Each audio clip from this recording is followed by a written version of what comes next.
So the last bit of lecture, we will go over the monomers and the polymers for the final two categories of the biomolecules.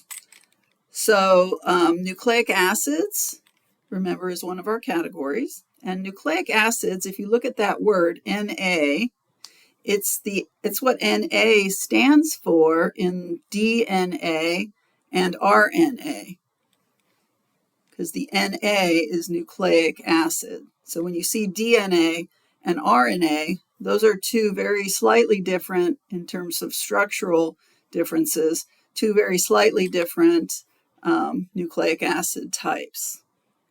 So the monomers in this category are called nucleotides. And a nucleotide is actually composed of three parts. And when you look at a nucleotide, you may recognize one of the parts. Actually, I hope you do. One of the parts is a phosphate group. And we haven't seen a phosphate group in any of our other categories. So a phosphate group is in the nucleic acid monomer units. You also have a sugar, a single molecule of, in this case, ribose, which is a 5-carbon sugar.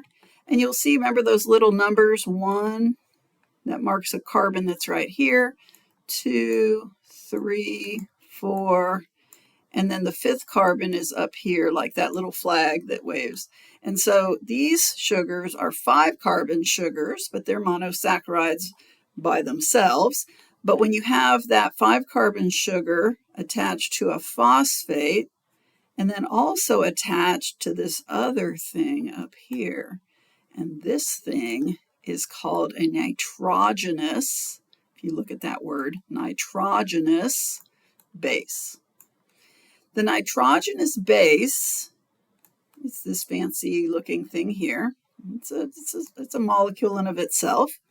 But the nitrogenous base, there's actually 4 different nitrogenous bases that can be attached in any nucleotide.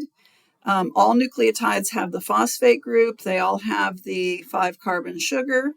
And then attached to that 5-carbon sugar is going to be one of the nitrogenous bases. So you've probably heard of A, T, C, and G, which are just short for adenine, guanine, cytosine, and thymine.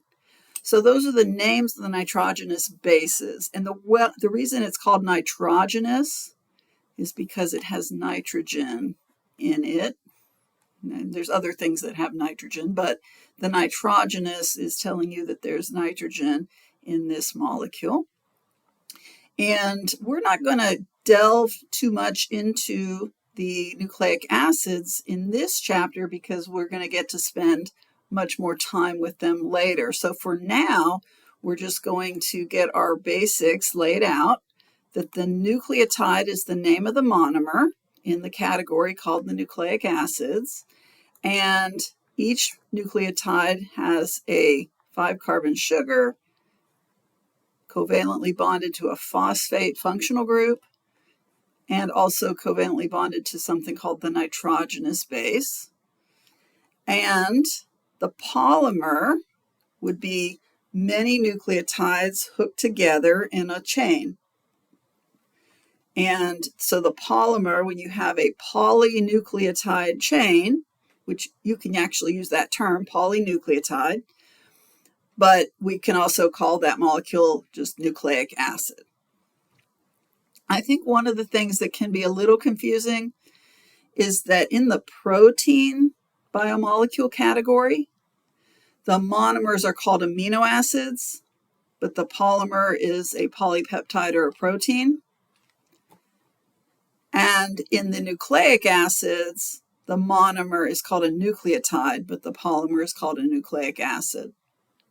So you have the word acid in the monomer of the protein category, and you have the word acid as the polymer of the nucleic acid category. And so there's probably if you weren't paying attention, a tendency to think that maybe amino acids are the monomers for the nucleic acids, which sounds like it might make sense, but in fact, that's not the case. The amino acids are the monomers for the polypeptides and proteins. The nucleotides are the monomers for the nucleic acids. So make sure you keep those separate, because I'm sure to ask that on the test. But now that we have specified, that difference, then it would be fair for me to ask that, because I pointed that out as something that might be confusing, and we want to make sure that we have those straight. This slide, I just show you what a polynucleotide might look like. A single strand of nucleotides joined together by dehydration synthesis. And this is mainly just to show you a picture of how it might be drawn. So this whole section here is this, you can see the individual nucleotides here, but they're bonded together in this long chain, and they've kind of artistically added sort of this ribbon background to show the continuous connection between these nucleotides. RNA and DNA are based on this chain of nucleotides, so polynucleotide chains. But we're not going to go into any more detail on this right now. So make sure you know what a nucleotide is, what it's composed of, and then that the polymer is the polynucleotide chain. So our last category is called the lipids. The lipids are the category of our 4 categories. It's the category where anything that is hydrophobic gets thrown into this category. So there's actually quite a few things in this category, and not all of them are very similar to each other. So I wrote on the slide, it's a loosely defined group of molecules with one main chemical characteristic in common, that they're all insoluble in water. And the reason is that the molecules are going to be very hydrocarbon heavy, meaning not heavy in terms of weight, but they have a lot of hydrocarbons in them. And you'll remember that the C to H and the C to C bonds are very nonpolar, so that makes those molecules very hydrophobic. However, we're only going to cover 2 lipids as an introduction, so you're only responsible for 2. And one is called the triglyceride, and the other, and the common name is fat. And the other one, which is similar, is called the phospholipid. These molecules do not have monomers and polymers per se. They are simply just macromolecules. So we'll look at sort of the components of these molecules, or these macromolecules, but they don't form polymer chains in the same way that the carbohydrates and the proteins and the nucleic acids do. All right, so we're going to look at the structure here. The first one is the triglyceride, and it has this tri here, which means something is going to be, there's going to be 3 of something. It doesn't tell you everything you need to know, but there's 3 of something. And really what there are 3 of, there are 3, in a triglyceride, there are 3 molecules called fatty acids, again with that acid word. So that appears a lot. So 3 fatty acids join to one molecule that's called glycerol. Glycerol is a hydrocarbon at its base. It's 3 carbons in a chain. And then attached to that glycerol, there'll be 3, I'm going to draw them as zigzags, fatty acids. Okay. So you actually have a really small structure here showing this, and then a different way of looking at it down here. All right. So what this here is a triglyceride, the whole thing.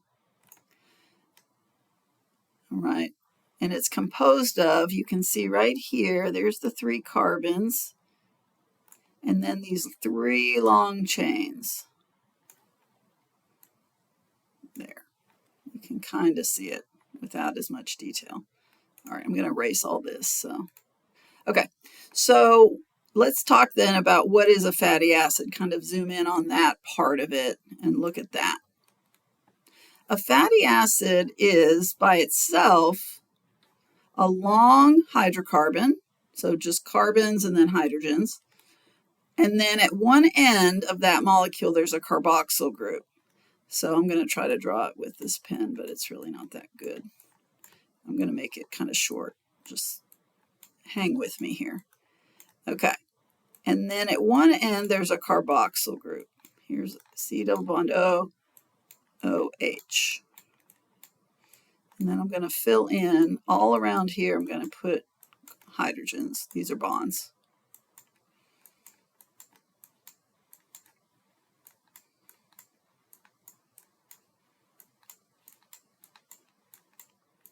And if you were sitting in lecture with me, it would be equally boring to watch this. But you want to kind of absorb what it is I'm doing. I'm trying to draw hydrogens down here, but it's not going that well. Okay, so as best I can do, I've got these carbons in a long chain and then a carboxyl group at one end, and then hydrogens. So that would be a fatty acid. Now, there are different fatty acids with different particular names, but they depend on how many carbons are in the chain. But all carbons have a chain, all fatty acids have a chain of carbon, and at one end there's a carboxyl group. Now, within the fatty acids, there are what we call saturated and unsaturated fatty acids. We want to think of the word saturated to refer to saturated with hydrogen. And what we mean is when something is saturated, it's holding as much of something as it can hold. So if you have a sponge and it is saturated with water, it means you're implying that it can't hold any more water. It's full of water. In this context, saturated is referring to hydrogen. So if you have a molecule like the one I drew here, there are, in my drawing, 1, 2, 3, 4, 5 carbons other than the carboxyl group. And those carbons are holding as many hydrogens as is possible based on the chemistry. But if you have an unsaturated molecule, what that would mean is that if there was a different molecule and it had a double bond, let's say right here, what that would mean is, and I need an eraser now, that this molecule, because of the double bond, would no longer be able to hold hydrogens in this spot. I get a different color. Where's my color choices? There we go. Let's do here. In this spot here, you see where I erased those hydrogens? Because of the double bond between the carbons, this molecule has 2 fewer hydrogens than the molecule I drew at first. So the molecule I drew at first was a saturated fatty acid. This molecule, because it has that carbon-to-carbon double bond, is an unsaturated fatty acid. All fatty acids have a double bond in the carboxyl group, so that's not the one I'm talking about. I'm talking about in the long chain of carbons, is there a double bond? If there is, then that is an unsaturated fatty acid. It has 1 or more double bonds in the hydrocarbon portion of the molecule, which is this section here. And so, if you have a fatty acid that is saturated, those molecules will tend to pack very tightly together because they form these straight chains. And saturated fatty acids, when they're attached to a glycerol, make saturated fats. Saturated fats are associated with animal fat. And because they can pack together, they make a solid at room temperature. So if you have a slab of lard or bacon that has a lot of fat in it, at room temperature, it will be a solid because the molecules are actually really tightly packed. But there are fatty acids that have these double bonds, and what the double bonds do in the real shape of the molecule, it's not shown here, but it is shown in this drawing down here. What it does is it bends the molecule, and those fats cannot pack together very closely. So at room temperature, they will be very fluid, they will be very liquid. And so plants, typically, their cells make fatty acids that are unsaturated. And so the fats that come from plants are liquid. We usually call them oils, but the word fat works scientifically for a plant triglyceride or an animal triglyceride. The word fat works in both cases, but commonly we would say plants have oils. That's their version of fat because it's liquid, because it's unsaturated. Animals tend to have saturated fats. It's just a difference between plants and animals that we've noticed, the way that the cells put together these molecules. So it's interesting. But you just need to be able to recognize a fatty acid and also recognize a whole fat molecule. So this picture here, that's a whole fat molecule. It's got 3 carbons on the left. I guess it doesn't have to be on the left, but it usually will be in the diagrams I show you. And then these 3 long chains. And then a single fatty acid it's just one chain with a carboxyl group on the end.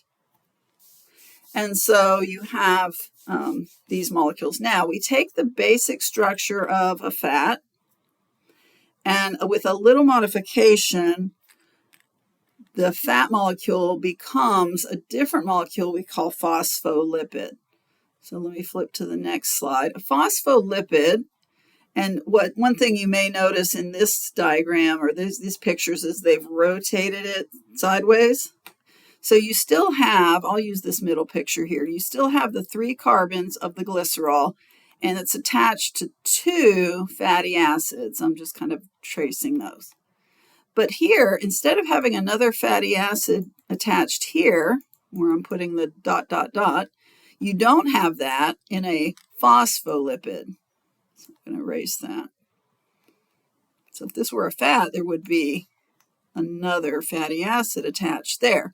But what you have in a phospholipid instead is attached to this 3rd carbon in the glycerol, you have a phosphate group. And notice how they've sort of flipped it upwards. And then there's another little charged group. And what you'll notice is that you have charges here. You've got a negative charge. You've got these ions, these charged atoms in this section.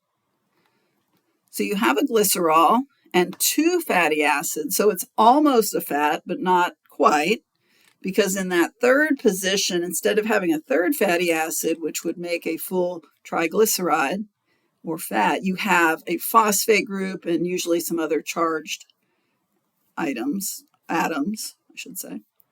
And what this does is it creates a molecule that's so large that this whole area of the molecule is very polar because it's charged. It's got these ions, these charges, and you've got these 2 long hydrophobic tails, which are both very nonpolar, both very hydrophobic. So we usually say, instead of drawing this out this way, we usually draw it like this, which is probably a relief to you. So we just draw a circle to represent all the stuff that is charged and hydrophilic. That's called the head. And then these, the fatty acid components, are hydrophobic, and we call them the tails. To me, they kind of look like legs, but we don't call them legs, we call them tails. So we have the hydrophilic head, and then 2 hydrophobic tails. That's how large this molecule is, that it can actually have some parts within the same molecule, some parts that are hydrophilic, the head, and the other 2, the tails, are hydrophobic. So phospholipids, in this picture you see a whole bunch of them. Phospholipids are amphipathic. That means they have both hydrophilic and hydrophobic regions, distinctively hydrophilic and hydrophobic regions. And if you mix a whole bunch of phospholipids into a bottle of water and shake it and let it settle, it will naturally form some structures that are very stable. And this is one of them. It's called the phospholipid bilayer. So if I put a whole bunch of phospholipids in a bottle of water and I shake it up and then I let it settle, you will get in the middle of the bottle this layer. You'll have water above, water below, but you'll have this layer in the middle. And they're trying to show you that in this picture. And the way that the molecules will naturally assemble themselves to be stable is that the parts of each phospholipid that are the hydrophilic parts, these heads, these round parts, will interact directly with the water on the top and also underneath. You see how they're doing this right here on the top. They're interacting, just the heads are interacting with the water, and down here underneath, they're also the heads are interacting with the water. But in this middle zone, all the tails are touching each other and hiding away from the water. So this whole area here is very hydrophobic. So by forming this structure, the hydrophobic tails don't have to interact with the water directly. And this is very stable. But what's interesting is now the water that's below the layer, the phospholipid bilayer, cannot cross and go up to the top of the jar because now there's this barrier, this hydrophobic barrier. So all of those hydrophobic tails in the middle here are creating a barrier that keeps the water that's below, and the water that's above has to stay above, and it's this barrier. So this is the fundamental structure of a cell membrane. It keeps what's inside the cell inside, which is mainly a water-based solution, and it keeps what's outside of the cell outside, which is also a water-based solution. So it creates the separation, it creates the boundary that defines the cell. And it's called the phospholipid bilayer. So that is the end of our lecture, and I hope you took some good notes. Study your notes and take your practice quizzes, your post quizzes, and take them over and over again to prepare for your upcoming exam. Let me know if you have questions.